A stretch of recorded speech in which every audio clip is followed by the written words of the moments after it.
Hello, everybody. Let me know in a comment if you can hear me and if everything is going well. So today, this is our last week before we go on break, and I'm really happy that we've made it to this.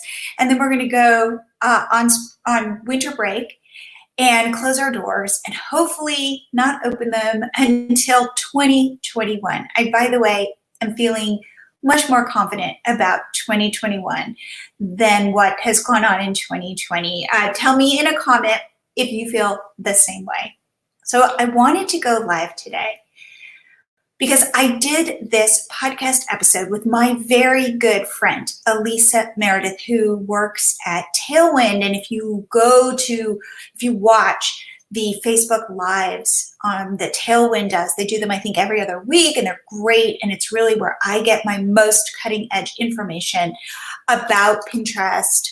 And I highly recommend them, but she's always on them. She's got red hair and it's curly, and she's my curly haired best friend. Anyway, I don't know if you know this, and I'm assuming if you're watching this Facebook Live, it is because Pinterest is important to your business. And Pinterest is important to virtually all of our businesses. And so when Pinterest talks, so like for Catch My Party, we get most of our traffic from Pinterest. So when Pinterest talks, we listen. And Pinterest has been talking recently about what they want from content creators. And I wanted to share this because it came directly from Alisa, because Tailwind is a partner of Pinterest. So they get to talk and share and hear directly from Pinterest what they're looking for. And the news, so back in February, and I've talked about this, Pinterest came out, we're finally reaching over 10 million. Nice job, Damon. Now, do you know, Damon, are you aware of the changes that Pinterest is making and has been making? So in February, Pinterest came out and said, it isn't all about repinning, because the truth is it makes the platform seem stale if people are just seeing the same pins over and over again. And I'm talking about the people who use Pinterest for idea generation. So Pinterest came out in February and they said, here is what we want. We want something called new content, fresh pins. And a fresh pin back then was defined as a new pin, like it didn't have to have a new blog post attached to it. You could take your original blog post, make a new pin, and pin it and connect it to that blog post. Maybe you put the pin in the blog post. Maybe you just directly pin it. But Pinterest said that's cool because, again, if you think about it from Pinterest's point of view, which is what I'm going to talk a lot about, it's new pins. And of course, for people coming to Pinterest, they're seeing new pins, not old pins. Well, a couple things happened. One, some bloggers got this idea, okay, what will I do? You know what I'm going to do? I'm going to make 50 pins for one blog post, pin them all to Pinterest, and kind of take over the feed for like my mac and cheese recipe, let's say. And that's the way to win on Pinterest. But again, if you're Pinterest and you look at the user experience, that's not a good user experience. One, to see pins all, let's say, for the mac and cheese recipe, and they all kind of look alike, but they're a little bit different. That's not a good experience. Also, to see a bunch of mac and cheese pins that say look very different, but all lead to the same blog post. If you're the user looking for mac and cheese, and you're like, I'll click on this pin and I go to this blog post. Okay, now I want to see another one, and I click on this pin and I'm back on that same blog post. That's not a good experience either. So Pinterest had to rethink this and came up with this new strategy, or this new thing, which is new content means a new pin, but connected to a new URL, a new piece of content. So you go, oh my gosh, what does this mean? Does this mean that Pinterest is not going to show my pins unless it's for a new blog post, and therefore I need to be churning out new blog posts like 50 a day so that I can have 50 pins? And the answer to that is definitely no. But what I want you guys to think about is how to think like Pinterest, and how to think that Pinterest is out there and they are competing with not just Instagram or Facebook or even TikTok or Snapchat. They're also competing with Netflix and any sort of YouTube, anything that takes, remember the limited resource is attention. And we only have so many hours in the day. So there are a certain number of people and they only have 24 hours in the day and everybody's busy doing lots of things. So Pinterest is competing with all of these different things that can distract you from Pinterest. Their goal is to get you on the platform, keep you on the platform. Very much like Instagram. With Instagram, they don't make it easy to leave the platform. If you are a YouTuber and you create content on YouTube, you are rewarded for keeping people on the platform, not using YouTube as a way to get off the platform. Well, Pinterest is a little different because it is like a search engine, so you do leave the platform, but they want that experience on Pinterest to be so good because the truth is, I don't know if you've ever put something into Google and done a Google image search. It doesn't look that different from Pinterest. So Pinterest is saying, no, we want the best content. We want the best ideas, the best DIYs and recipes and fashion and who knows what. So therefore, they're challenging content creators to continually create great content, which means great pins, but also connected to great blog posts, great information. And it's just a slightly different way of thinking about Pinterest. And my big takeaway is you can't game Pinterest. When platforms are new, there are ways to game them. Like Pinterest wanted to send traffic everywhere and people hadn't fully discovered the power of Pinterest. So if you were there early, we were there early with Catch My Party, we got a ton of traffic without doing a lot of work. This happened, by the way, on Instagram when it first started, and it's why why you might want to say jump onto Instagram Reels because they want to promote that and not as many people are creating Reels. So back in the day, it was relatively easy to get traffic from Pinterest. And then a company like Board Booster comes out and they're going to automate the whole thing. And the truth is, Board Booster was a way that you could take your content and spam Pinterest. Now, I don't mean that pejoratively, but truth be told, you're just kind of repinning the same pins over and over again, hoping to get more and more traffic, and it worked. But Pinterest has gotten smarter. Other platforms have gotten smarter. The game has definitely been escalated and elevated. And in order to keep up, you have to think like Pinterest. So when I say you don't have to be cranking out tons of blog posts in order to get traffic from Pinterest, that Pinterest is not going to want to share your pins, that is not true. But one thing I want to say, and Pinterest came out in February and did say this, what matters most is not that you have a pin and that you pin it into 40 boards. Again, when I hear 40 boards, that immediately makes me think spammy. When I hear somebody's making 50 pins for a blog post, that immediately makes me think spammy. So if ever I'm thinking spammy, it kind of had worked previously, but it's not going to work now. So anytime, if you ask yourself, I wrote this as my note, anytime you ask yourself, does this seem spammy? And it could potentially seem spammy, I would say don't do it on Pinterest, even if it worked in the past. Because it's like this new way of thinking about Pinterest, which is you want to align yourself with Pinterest, and that's how you'll be rewarded.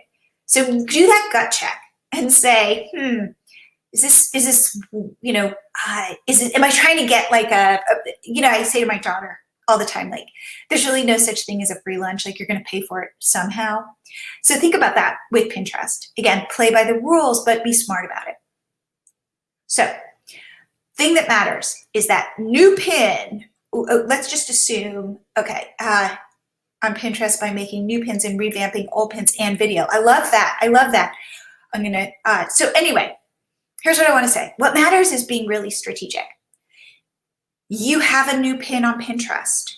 Where is that pin being pinned? That matters a lot now, much more than it did in the past. Before, you take a pin and you pin it into 30 boards. And you kind of might even pin, I had a board that was Catch My Party blog posts. And that serves no value because it doesn't signal to Pinterest what this pin is about. It doesn't signal to the audience what it's about. So for example, if I have a very specific, let's say Christmas pin, Christmas DIY, it should go into my Christmas board because it's telling Pinterest what this pin is about. It's giving Pinterest more information.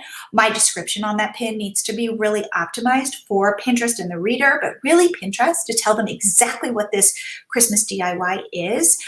So it should be in it should have a great description. It should have a great a text overlay on the pin, and it matters where that pin shows up on the platform the first time. So that's just some overall Pinterest strategy.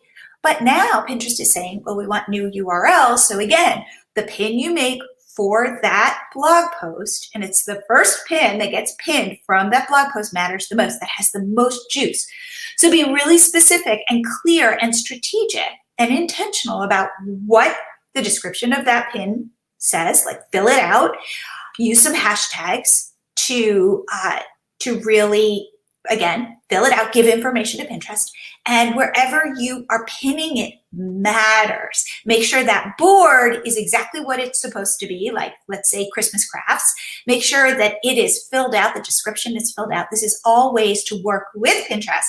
So when somebody types in Christmas DIY, your pin is going to show up. So wait, Pinterest confuses me so much. Okay, so the Pinterest people who are commenting, please tell me who you are because I'm using StreamYard. And I think there's a way up in the corner to let StreamYard have your name so that I can see you guys, because all it says on my end is Facebook user. So I see your comment, but I can't tell exactly who it is. And so for you, Pinterest confuses you so much. Gosh, so many platforms are so confusing. I was trying to explain something on Instagram to David, who's so tech savvy, and he's like, this is crazy. And the thing about it is, remember, when these platforms build, they start off and they make sense when they're really small, and then they start adding features, and it becomes this like almost like a Frankenstein monster. So I understand if Pinterest confuses you, but hopefully this will make more sense. Again, Pinterest is saying blog posts, new blog posts with a pin that you pin from this blog post onto Pinterest matters the most and will get probably the most juice. And the way that you, hey Emily, and the way that you push it is by, or the way that you optimize it is by making sure that the text overlay makes sense, that the description makes sense, has lots of keywords in it, that it's being pinned to a board that really makes sense for it, that also has lots of keywords. And then you can repin that pin to other boards. But the most juice you're going to get is the first time it shows up on the platform with a new, and it has a new URL that's never been seen before. Okay, now I want to answer this.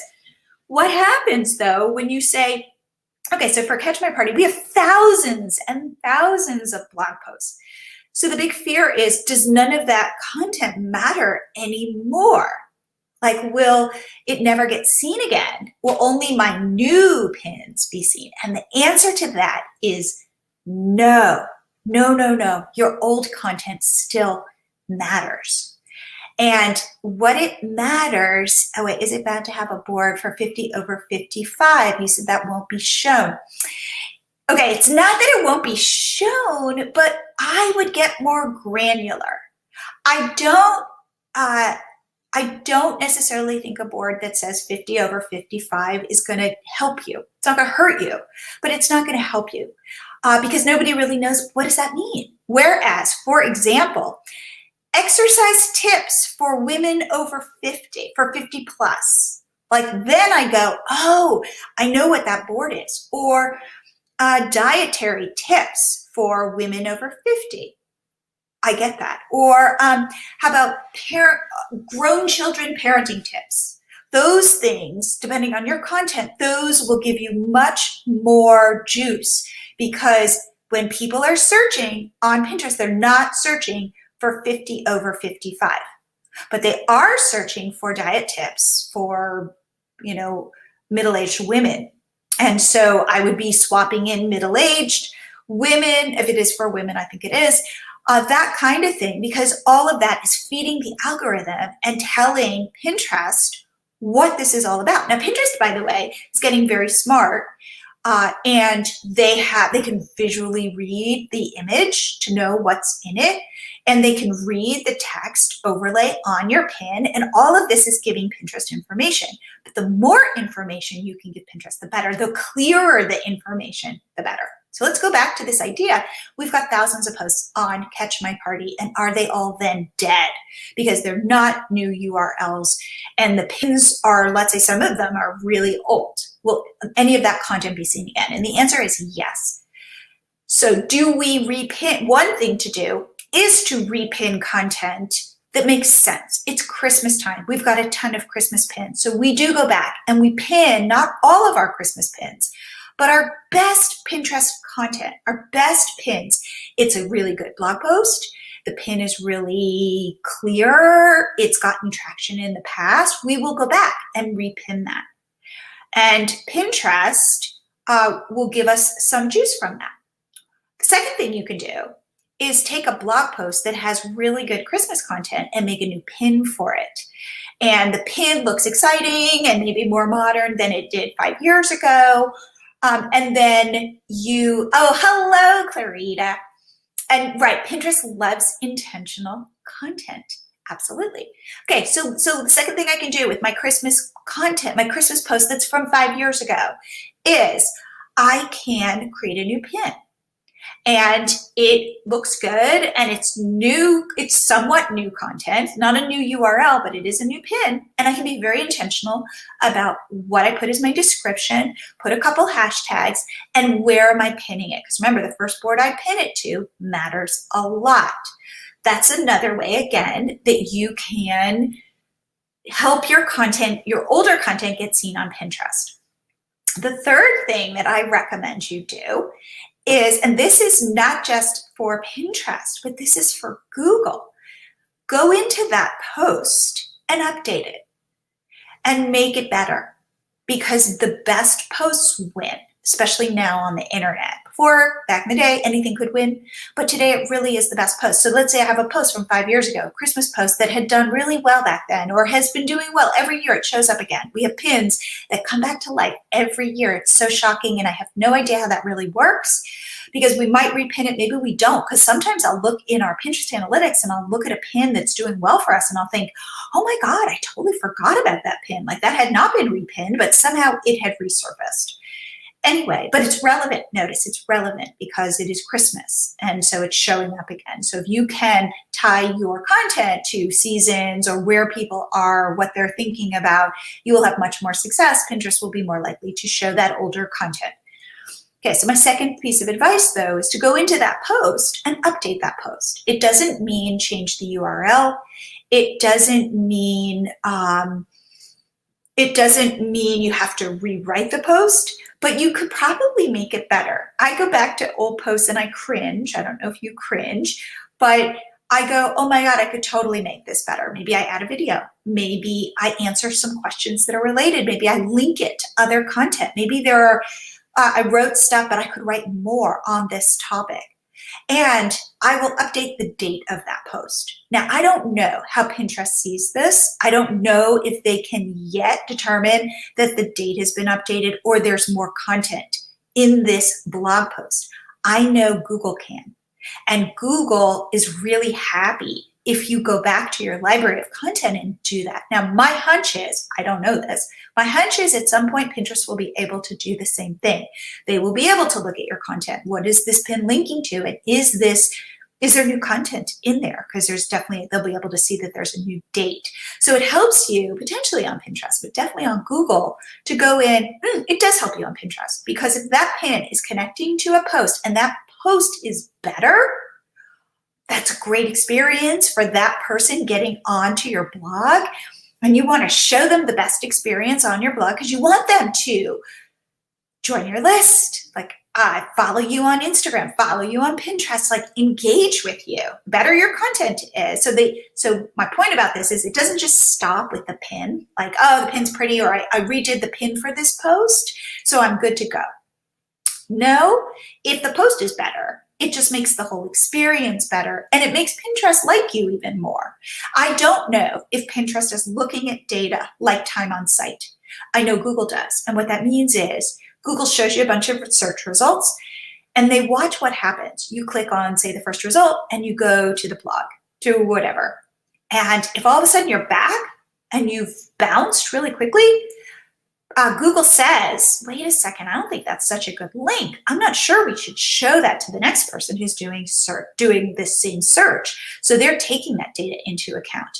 I believe at some point Pinterest will probably be able to do the same thing, and it behooves Pinterest to do it because, again, they want the best user experience. So do think about taking your old content, creating new pins for it. And I wouldn't, again, say make 30 pins for this. Maybe I would make a couple to see, to test. Maybe one might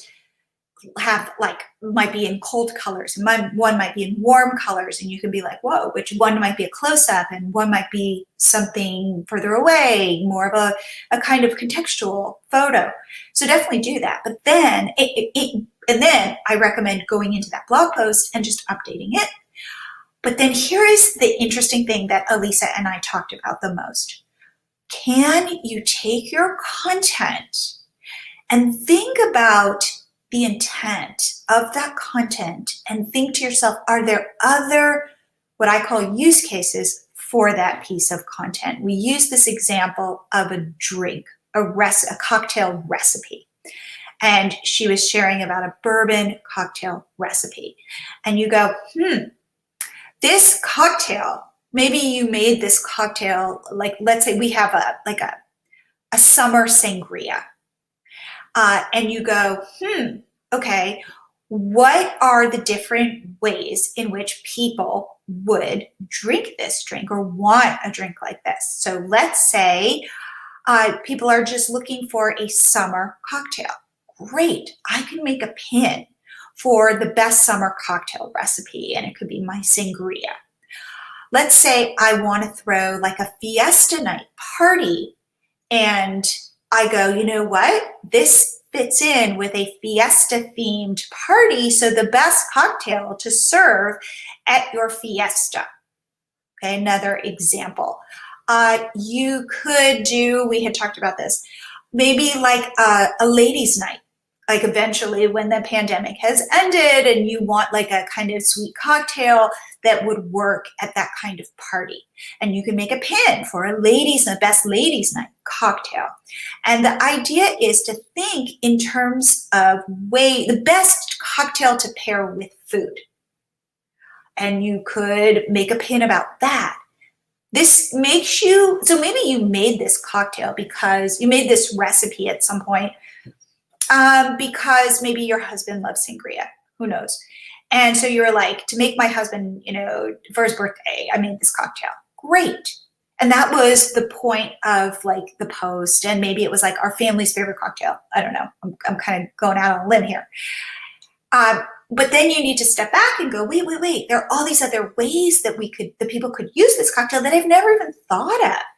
How could this work for a variety of different audiences looking for cocktail ideas rather than just like this one way of like, this is my husband's favorite cocktail recipe. Like maybe there could be a pin that's like cocktails for men and that men like, or maybe there's, and so then this is where you can go back into that post and actually write these different use cases into the content of the post. Maybe you say other uses for this cocktail and you list them as bullets or something like that. But I would tie the new pin to your existing blog post. Like meaning identify that like this, so that when somebody comes from the pin, so let's say, remember we talk about like it's a fiesta party and I click over, but if there's no mention of a fiesta party, it doesn't have to be that the post is about fiesta parties. However, you want a way in which somebody who's coming from the pin connects to the content. So if there's no mention of a fiesta party, it seems a little bit weird, especially if the post is about my husband's favorite cocktail. Therefore, I recommend going into the post and at least mentioning how you could use it at a fiesta party. So let me know in a comment if this makes sense, that these are ways to, again, align yourself with Pinterest. Make the Pinterest, I call them the Pinterest gods, and making them happy. Okay, wait, and those pins would look, yes, exactly, Clarita, thank you.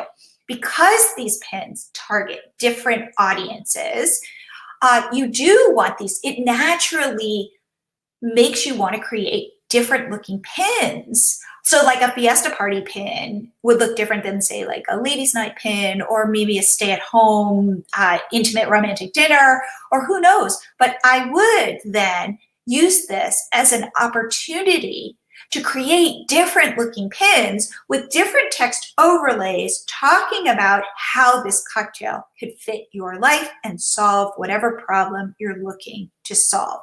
And this is a very organic way of getting Pinterest on your side, because your job as a content creator is to solve people's problems. People come to Pinterest to be inspired, and they're coming with a question. And if you can answer that question, more power to you. And especially if you can use one piece of content to answer 5 different questions, oh my God, that's exactly what you want to do. So let's just, for a second, step back and go, think of how different this idea is, and the fact that you're finding different solutions from your content versus you are making 30 pins that all kind of look somewhat similar but have slightly different adjustments, and you're spamming the Pinterest platform with those 30 different pins that maybe all have the same text or slightly different text, but they're all kind of solving the same problem. And then somebody who's going to go to Pinterest is going to be really frustrated that they're clicking on all these different pins and they're just ending up on your same blog post. That's why you want different audiences coming to your content and not getting frustrated, but actually finding an interesting solution. So let me make sure, okay. The other thing to keep in mind, building a business on the internet is one of the things that I promise the only constant in building a business on the internet is change. And that these platforms change all the time. And it can be so frustrating. I was just doing a coaching call today talking with a woman who's had tremendous success on Facebook. And then she's saying, well, it's not exactly working like it was working. And I'm like, and she's like, I don't know why. And I go, you'll never know why. Is it the algorithm? Is it your audience? Is it whatever? Will it come back? Is it seasonality? You don't know. But things are constantly changing. And therefore, you're always having to pivot and shift and change direction and find new income streams. And so when that happens, it can be incredibly frustrating. I understand. And the longer you stay at it, the more experience you have with these pivots and shifts, but they're never easy. But do expect that Pinterest is going to keep changing. I would say that based on the fact that Pinterest is a public company, based on the fact that they need to show their shareholders profit, they've got a difficult road ahead of them, like all these social networks, because they're vying for attention, and it's only getting more and more crowded. So do I think they will shift things? Do I think they will shake things up? I really do. So please expect it. And recognize it's not personal. Like, people will say, Pinterest hates me, and it doesn't hate you, but it is about thinking from the platform's perspective and aligning yourself. I know people on YouTube would get really frustrated because they put a link to their product or their blog or whatever. And it turns out that YouTube was like, wait, we don't want you to put, you can put links there, but if you're just sending everybody off of YouTube to your links, YouTube's going to go, wait, no, that's not what we want. Like, we make money by having people get to the platform, stay on the platform, watch a ton of videos. You want, people to kind of go down that YouTube rabbit hole and lose 2 hours to YouTube. So thinking like YouTube and going, okay, well, how can I do this and make YouTube happy, but also satisfy the needs I have for my own business? That's the trade-off. Okay. Oh, and that is another clue, Rita. You're reading my mind. And what she said is, what works for someone might not work for me or for you. And that's exactly right. We now live in our own silos. So I am giving signals to Instagram, what I like, and my daughter is giving signals to Instagram, what she likes, and our feeds look completely different. I'm following certain people and she's following other people, and she likes video and I don't really like that much video and whatever. And it's so the algorithms are learning who we are and providing experiences for each of us that are very different. And it's very true as content creators. So if I'm in a certain niche and you're in a different niche, we can't assume that what works for one of us is going to work for the other. A lot of times people go into Facebook groups where there people are talking about Pinterest strategy and somebody will say, this will totally work. This is the way I was able to grow my account and grow my traffic. And then you try it and for whatever reason, it doesn't work for you. And you're like, Pinterest sucks and they hate me. And I'm a loser, who knows? But the truth is the algorithm will work differently for you that will work for someone else. And that's really hard again, because we want these hard and fast rules.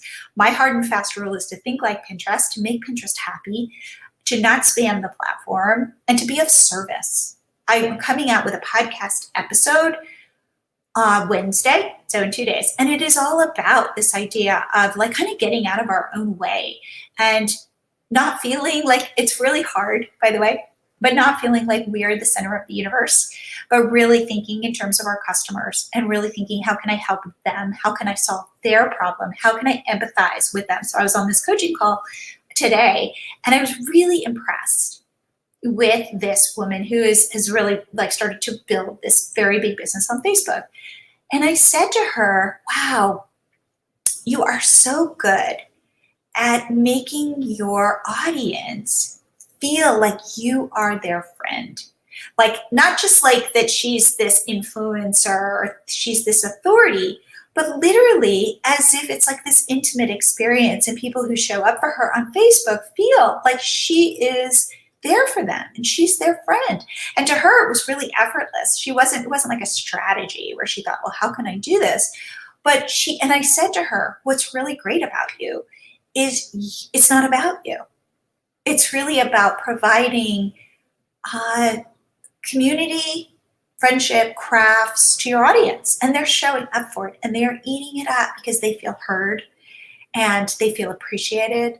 And she just effortlessly does this. I think for a lot of us, it's really hard to get out of our own sense that everybody's looking at us, that everybody's judging us, but also this feeling like that the world revolves around me, because it doesn't. And building businesses, I think if you can internalize that, like this woman today who's just a natural at it, I think you're more apt to have success. So when you think about Pinterest and performing well on the platform, just think about your visitor and one visitor, not this whole audience, but really one-on-one, think about that person and how you can solve that person's problem and make their life better.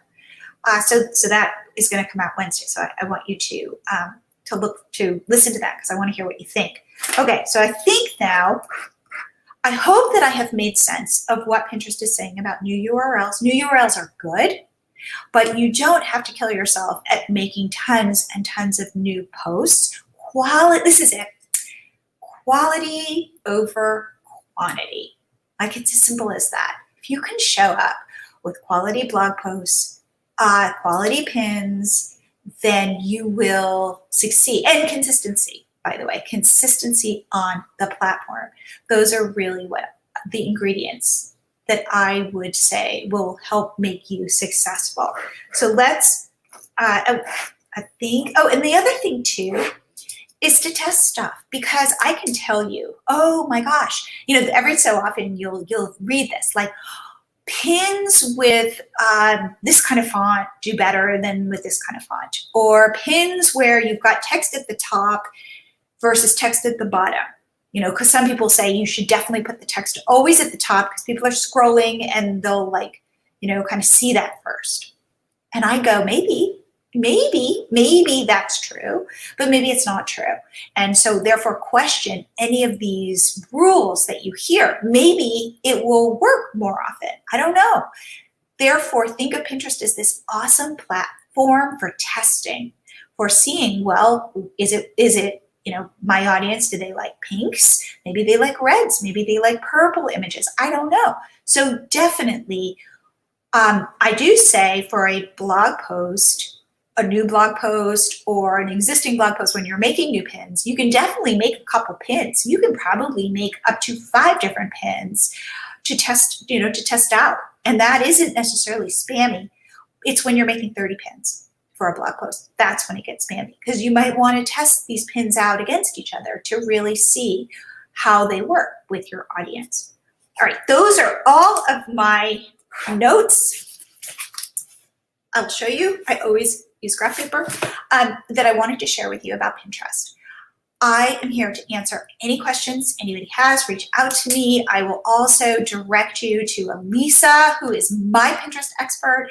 She is, if you listen to the podcast, and I think I put a link to it in the show, in the description here, or the post under this. Definitely listen to the podcast. Let me know if anything doesn't make sense.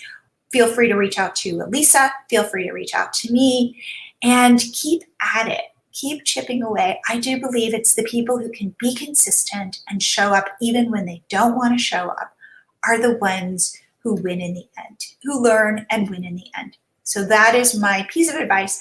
And I will be popping back in here. And one last thing. David and I have decided to do one more coaching group, live coaching group, our 6-week coaching group. We're starting it January 12th. You'll hear me talk about it. If you want to grow your business with us in real time, where we really dig in and get to know you and get to know what your goals are and help you achieve them, please head to milotree.com/group and you can find out about our group. And if you want to get on a call with me to talk about the group and whether it's a good fit, go to I wish I had put this as a banner. Let's see. You can go to milotree.com/meet. Let's see if I can do this on the fly. milotree.com/meet. And you and I can get on a phone call or a Zoom call, and I can hear what your goals are and give you some advice and let you know if the 6-week coaching group is right for you. Please sign up for a time.